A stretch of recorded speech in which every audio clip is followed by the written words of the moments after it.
جو کنٹینٹمنٹ کی بات ہے تو کنٹینٹمنٹ میں اور گروتھ مائنڈ سیٹ میں یہ کمبائن ہو سکتا ہے کہ جب بندہ صبر اور شکر کی اس اسٹیٹ میں ہو کہ جو اللہ کی رضا ہے اس میں راضی بھی ہے، تو پھر اگر وہ راضی ہے تو پھر وہ صرف وربل یا ریسائٹیشن کے لیول پہ ہے کہ صرف وہ زبان سے تو کہہ رہا ہے کہ شکر ہے یا اللہ نے جس حال پہ رکھا ہے میں خوش ہوں.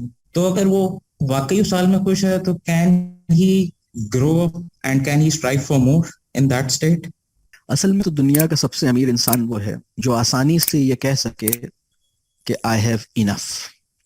کچھ لوگ بلینز جمع کرنے کے بعد بھی یہ نہیں کہہ سکتے کہ آئی ہیو انف، اور کچھ لوگ بہت کم پیسوں میں بھی اسے کہہ سکتے ہیں کہ میرے پاس جو ہے وہ میرے لیے کافی ہے. اب جو مال انسان کما رہا ہے اس کے اندر اسے یہ چیک کرنا ہے کہ اگر وہ محبت اس کے اندر مال کی محبت نہیں ہے، پوائنٹ 1. پوائنٹ 2، اور مال کی محبت نہیں ہے کا مطلب یہ ہے کہ اگر اس کو فائنینشیل لاس ہوتا ہے تو اس کا گریف نہیں ہوتا. مطلب یہ ہے اس کا ٹیسٹ. اگر وہ مال نہیں ملتا، چھن جاتا ہے تو اس کو بھولنا آسان ہے. مطلب یہ ہے. پھر دوسری بات یہ کہ وہ انفاق میں بڑھتا ہے، معیار انفاق اور مقدار انفاق میں بڑھتا ہے. مال کا آنا یعنی میرے پاس میرے ایسٹس گرو کر رہے ہیں، میرے پاس ویلتھ گرو کر رہی ہے میری، اس کے نتیجے میں معیار انفاق اور مقدار انفاق میں اضافہ ہونا چاہیے.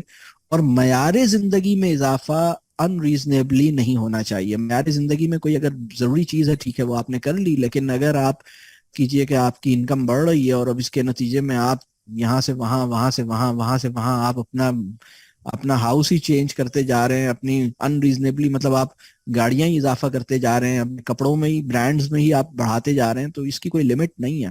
تو اصل میں تو پوائنٹ یہ ہے کہ ہمیں اپنے اسٹینڈرڈ آف لیونگ کو مطلب اگر انکم بڑھ رہی ہے تو اسٹینڈرڈ آف لیونگ بڑھے یہ ضروری نہیں ہے. مطلب اس کو اسٹینڈرڈ آف لیونگ کو ہم کم رکھیں اور انفاق کو ہم بڑھائیں تو پھر تو یہ ہے. ادروائز وہ کنٹینٹ نہیں ہوگا، وہ پھر اس کے اندر تو پریشانی ہے. اس کو تو بڑی مطلب یہ آپ کے کوشچن کو اس کو خود ہی آپ مزید سوچئے گا. اللہ تعالیٰ آسانی فرمائے، ہم سب کے لیے آسانی فرمائے.